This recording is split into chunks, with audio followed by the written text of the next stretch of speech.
growing Nazi regime here in a covert manner, which is affiliated with Satanism. Many people affiliate Nazis with Satanism. I mean, and rightly so. I mean, but here's the interesting part: is really that the fascists were already here, the Satanists were already here, and Paperclip just allowed them to give refuge to their counterparts on the other side of the pond, bring them into the country so they could continue their work here, mostly working for CIA and mind control projects, at least the ones that we've been able to research thus far.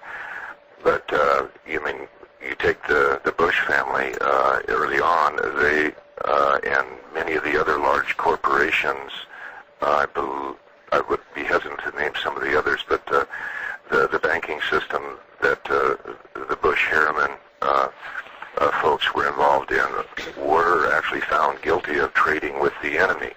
The Rockefellers and their friends in the banking industry had all funded, along with some other folks in the UK, the very same kinds of groups that they've ultimately formed in this country were being financed and formed in Germany pre-World War II.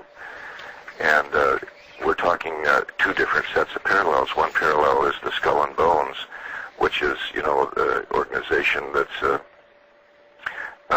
one of the college tap groups that has been responsible for putting so many people in a position of power in this country. They sponsored a similar group in the Republic of Deutschland, which is the same group from which came most of the real evildoers in Hitler's regime. Hitler himself actually attended meetings for that group. The name escapes me, but it would roughly translate as Skull and Bones in German.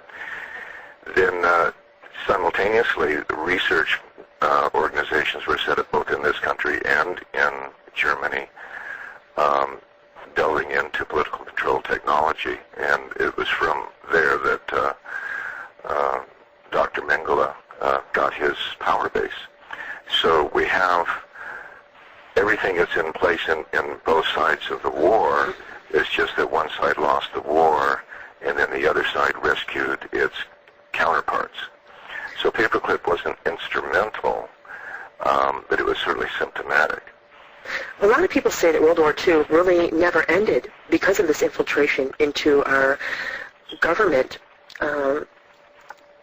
With Operation Paperclip, when the scientists and the psychologists came here, in my opinion, that gave them the ability to connect with other Satanists and cult members here and to spread out and to grow over the years. 55 years later, here we're having massive organized stalking, or what did you say, PCT, politically controlled technology. And it seems like it's almost World War II all over again, building. Well, this is the great genius behind the overall centuries-long movement, is that it has the ability to benefit and foster, to gain in power and scope and tools, resources, through things that's horrendous as war, and it cares not which side wins. It really doesn't matter. Doesn't matter? I just heard some strange tones. Was that you or me? No, they try to cut phone calls off. They do that, but they've been somewhat unsuccessful. So please continue. It really doesn't matter. We just have to ignore these people. So. Right. Okay. So in any event, that is certainly true in World War II, and in fact, there's a person I've been in contact with in Europe who sent me a copy of a book, and the book was written by somebody who was a high-up consultant to the British government, and his analysis was that when Hitler had taken power, his government had something like a dozen goals that it had set for the Nazi regime in control of Europe, if they'd have been completely successful in the war.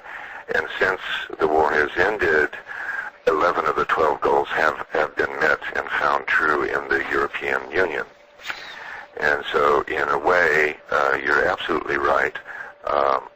They've absolutely met their goals. And in another way, you're also right in that when those doctors were brought in through paperclip, they weren't all brought in here. A lot of them were exported to other countries. Mm-hmm. There's a whole number of conclaves of them operating freely in South American countries, and they virtually have their own country within a country down there, with their own security forces, and they are actually abducting people with the blessing of the local governments and detaining them and torturing them and exercising mind control techniques on them down there. Experiments, yeah. So we know these things take place and have taken place. We can blame paperclip as a facilitator, yeah. But it's not the cause; it's really the symptom. Yeah, it just seems that they are, infiltrating everyone, and it seems to be thousands of them because, as you know, each target or PCT has many perpetrators. It's not just one person that stands there. I mean, there's groups, and like you said, if you move somewhere, there's another group ready to pick you up. It seems as though it's a network of criminals on a global scale. That's what it feels like to me, and I think you would have to have that to bring in a new world order, a one world government. You'd have to have global compliance through different cults, but I think it's cults, Satanists, Nazis, and other criminals who are networking. That is exactly right.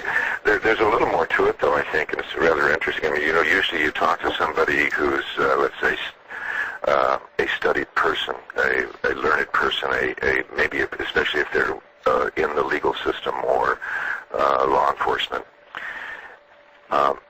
They say, well, this can't be a giant conspiracy or a giant organization, as you described. It'd be too easy to be found out. And I completely disagree. And the reasons are, part of PCT, one little aspect of it is what we call bloodline families. Mm-hmm. There's a particular type of political control technology that's based on ritual sexual abuse and ritual satanic abuse. And in that, you basically sodomize and brutalize your own children. And this causes them to have split personalities. This is the technique used for the Manchurian Candidate. But when you find a split personality with particular attributes, then you refine that personality and bring it to be the dominant personality, and then you have somebody who has, let's say, the capabilities of a leader. And so if you're a wealthy, powerful family and you want to have a line of succeeding presidents, then maybe you could cultivate that and have powerful people in every generation that become leaders of finance and or politics. You can do the same thing with any other trait that you find useful. For example, if you want to have a long history or a family engine, so to speak, that generates spies, you could create an army of perfect spies through time.